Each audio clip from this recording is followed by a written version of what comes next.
Alright, so I'm in Big Bear City, California.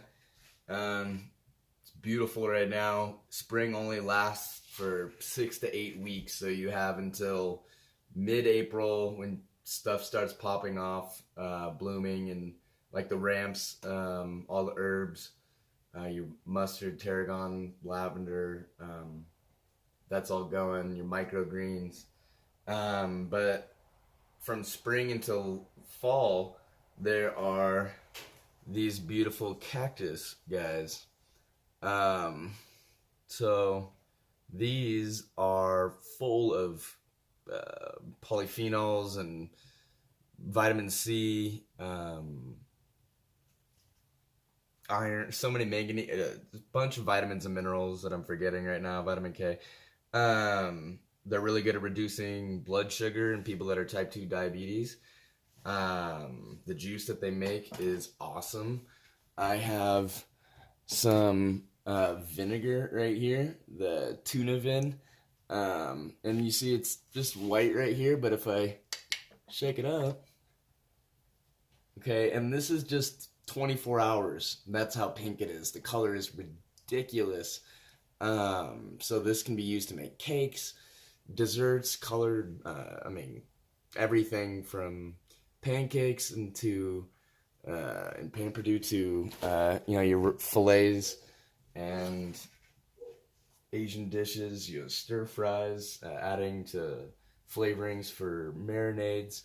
But we also have the paddles over here that are boiling right now. And this is, you can see as they're boiling, hold on, it's like Godzilla boogers, so there's some Jurassic Park dinosaur snot going on here. Just 5 minutes of boiling. That'll take care of the sliminess. You can discard that water and then cook that in anything like stir fries and whatnot. I'm gonna pickle these, so I'm just boiling these to take off to dissolve the glow kids and the spiny little. This is my blood, sweat, and tears into making these jams and jellies for the pine. The juice is so good though. It's got honeydew, melon, watermelon, cucumber, honeydew. It's really complex. Pineapple flavor of the juice is crazy. This juice I made is the tuna juice. It is so milky. It it smells like cotton candy because of the honeydew melon, the pineapple, and the cucumber combination. It's incredible, and this is just from a pound of fruit, that I simmered for 20 minutes. I'll show you that. But it is so good and versatile. So I've got all of these. I'm cutting these fruits, the whole fruits, into quarters, so they all cook faster. Because for the jam and the jelly, I'm gonna take a potato masher and smash the fruits after they boil for about 20 minutes, and then I'm gonna run that through just some cheesecloth, and then you can preserve that juice just like that. You can also take these. You can eat these raw. Once the spines are removed, you with a knife, you can just peel them, or you can take them as they are like this, quartered, and throw them in the blender with just a little bit of water. Strain that so all the big chunks get out of there, and you have an amazing nutrient-dense juice that is delicious, like freakishly good.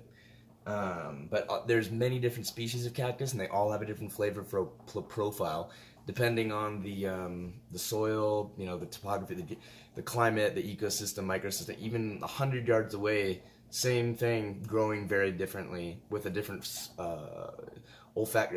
smell profile, aroma, and flavor as well. So I'm gonna turn down the heat on this. I don't know if I can show you. No, I can't. I gotta get a tripod, yo. But I'll just do this. Sorry.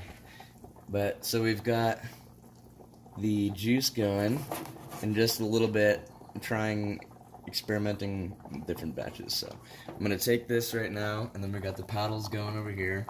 Turn that heat down. But, so actually I'm going to kill that, so I'm going to take these off and slice them, and then we're going to pickle them. So I will be back. Alright. And we're back. So, back to the Nápoles y Tunas, the cactus. We've got Beavertail and prickly pear that I'm using right now. So we're going to take some of these fruit and we're going to blend them up.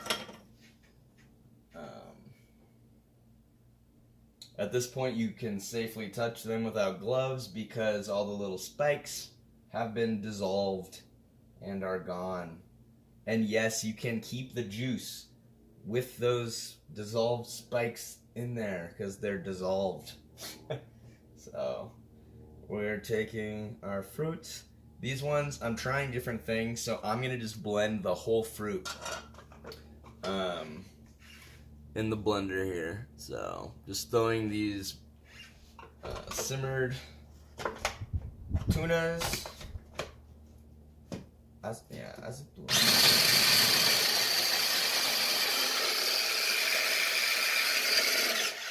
alright, then we're gonna add a little bit of,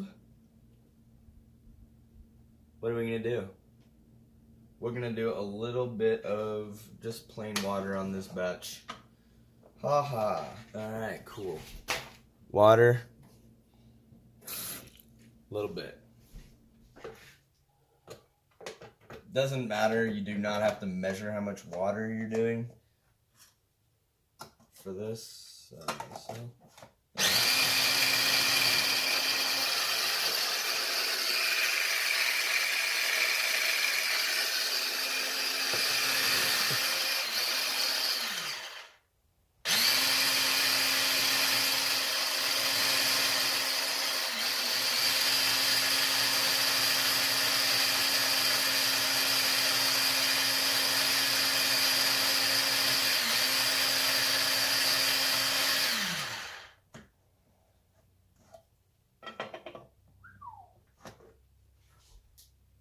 Oh yeah. And so you're gonna get some slime.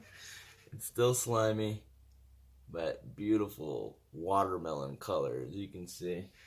And we're gonna strain that. That's what the cheesecloth is for. To get rid of the chunks.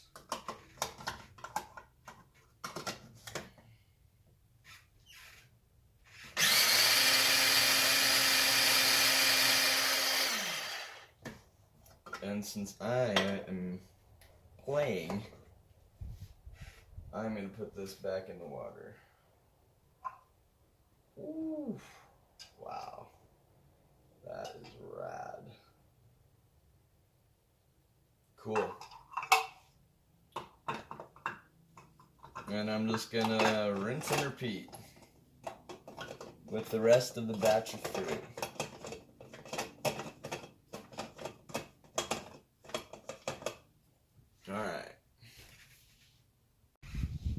Alright, so just finishing up here, we've got our paddles. And so the paddles, the younger that they are and smaller, the more tender they are and the better that they are for cooking. So these ones are so good, but you can pickle anything, any type of paddle, and dehydrate them also. And I can do a video on doing a solar /natural wind powered dehydrator, so you can cut these into thin slices and let the sun and the wind dehydrate them and preserve them all year round.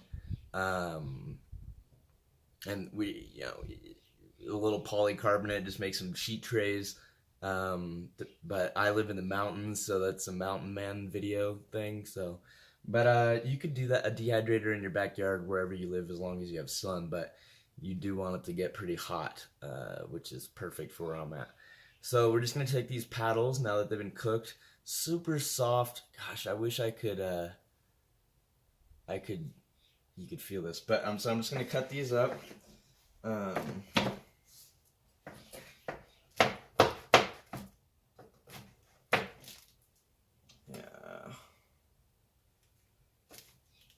I just butterflied it just because it's a particularly thick guy. There we go. Yeah. The other one was smaller. This one is full of... Oh yeah, you can't see. Man, it's okay. I'm going to show you the juice going over here in a second. It looks so cool. And with these paddles, it's important to note that I cut off both ends of the cactus because you don't want that. You can take this and peel it like a mango. I mean, just take your knife and slice the flesh away, and it'll just reveal this inner meat. But oh, and you see it's not slimy anymore. That's just been boiled away 5-10 minutes, 10. And so they slice up real cool. Let me just finish this. I'm cutting these in half, I guess now. There we go. Yeah, and so everything I have here is pickled. I'm going to throw in the tarragon. There's mustard up here, which is so fragrant. There's mint, fresh mint, all over the place that you can sustainably harvest illegally because we're on a nature preserve. Yeah, my name is actually Ronaldo. But no,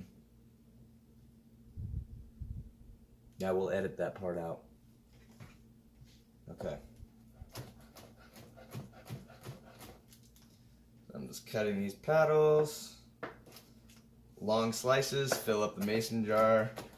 You can use these in every Asian dish, Mexican dish. Mexican cuisine is so complex, but people think it's just tacos. They have, like, mole. Mole has, can have 1,000 ingredients in it and take years to make, it's an incredible thing. So then you're just going to take your pickling juice here, and then what you've got is all these awesome, green bean sized paddles. Still slimy in the middle, but that's okay. When they pickle, that'll do away. It's also great to thicken soups with. So if you're gonna make some type of soup that you want to use this sliminess, same thing with like corn. You'll notice that starchiness. It's great for, that's like corn cream chowder. It's great to thicken that for soups, ramen, abuldaga. Yeah, lots of stuff. All right, so and then we've got our pickled paddles. Get in there, like slugs marching to their final resting point. They look gross, but once you cook them, or pickle them, or preserve them, flavor them with your marinades. Oh, let me show you these fruits going on now. All right, watch this. Hold on, I can't. So that calmed down. Now look at that. That's awesome. So we're gonna take this juice, and we are gonna save this, and we're gonna use this for another video. And we'll come back to that, and you'll see the magic of this fruit. So, thank you so much, guys. It's a beautiful day up here in Big Bear. So, thanks for watching, and God bless. Namaste. One love.